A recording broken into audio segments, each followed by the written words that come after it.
അച്ഛനും കൂടി രാവിലെ തന്നെ പോകുന്നത് ചീര വാങ്ങാനാണ് കേട്ടോ. അപ്പം അക്കരെയുള്ള ജനാർദ്ദേട്ട ഓരോന്ന് സ്വന്തമായിട്ട് ഇങ്ങനെ നാടൻ പച്ചക്കറികൾ ഉണ്ടാക്കിയിട്ട് ഓരോ വണ്ടിയിൽ ഇങ്ങനെ കൊണ്ടുപോയി വിൽക്കുന്നുണ്ട്. അപ്പം ഞങ്ങൾ അത് വാങ്ങാൻ വേണ്ടി പോയതായിരുന്നു കേട്ടോ. കുറേ പച്ചക്കറികളൊക്കെ പറിച്ച് പറിച്ച് കഴിയാനായിക്കേ. പിന്നെ ഞങ്ങൾ അതിൻ്റെ ഉള്ളിൽ കയറിയപ്പോൾ ആദ്യം തന്നെ കയ്പ്പായിരുന്നു കേട്ടോ ഉണ്ടാക്കിയത്. അപ്പം കയ്പ ഒരുവിധമൊക്കെ പറിച്ച് തീർന്നുണ്ടായിരുന്നു. പിന്നെ അവിടെയും ഇവിടെയൊക്കെ കുറേ എണ്ണം ഉണ്ടായി കിടക്കുന്നുണ്ട്. പിന്നെ കുറേ അതിൻ്റെ ഉള്ളിലേക്ക് കയറിയപ്പം അത്യാവശ്യം നീളത്തിലാണ് കേട്ടോ കയ്പ ഉണ്ടാക്കിയത്. പിന്നെ അതിൻ്റെ ഉള്ളിൽ കൂടെ ഒക്കെ ഇങ്ങനെ നടന്ന് അറ്റത്തേക്ക് എത്താനായപ്പോൾ കുറേ കയ്പ അങ്ങനെ പറിച്ച് വെച്ചിട്ടുണ്ടായിരുന്നു വിൽക്കാൻ. ഇപ്പം കൃഷി കഴിഞ്ഞാൽ പിന്നെ അതിൻ്റെ അടുത്ത് തന്നെ ആയിട്ട് മുളകാണ് കേട്ടോ ഉണ്ടാക്കിയത്.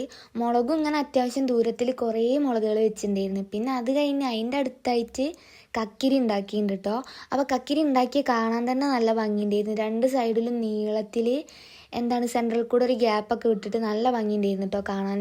പിന്നെ അത് കഴിഞ്ഞ് ഞങ്ങൾ പുറത്തേക്ക് ഇറങ്ങിയപ്പം ഇത് നമ്മളെ കേബേജാണ് കേട്ടോ. കേബേജൊക്കെ ഉണ്ടാക്കി ഫുള്ള് വിറ്റ് കഴിഞ്ഞതാണ് കേട്ടോ. അപ്പം ആ വിറ്റതിൻ്റെ ബാക്കി ഇങ്ങനെ അവിടെയും ഇവിടെ ഒക്കെ ആയിട്ട് കിടക്കേണ്ടിയിരുന്നു. അപ്പം അതിനെ കാണിച്ചു തന്നതാണ്. പിന്നെ കുറച്ച് നേരം ആ റോട്ടുമ്പോൾ കൂടി അങ്ങോട്ടും ഇങ്ങോട്ടൊക്കെ നടന്ന് കളിച്ച് ഞങ്ങൾ നേരെ വീട്ടിലേക്ക് തന്നെ പോകുന്നുണ്ടായിരുന്നു കേട്ടോ.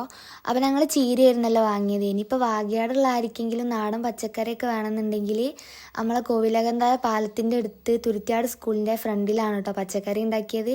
അപ്പോൾ ആർക്കെങ്കിലും വേണമെങ്കിൽ ഇവിടെ വന്ന് വാങ്ങിയാൽ മതി. അപ്പോൾ ഇന്നത്തെ വീഡിയോ ഇത്രയേ ഉള്ളൂ. ബൈ.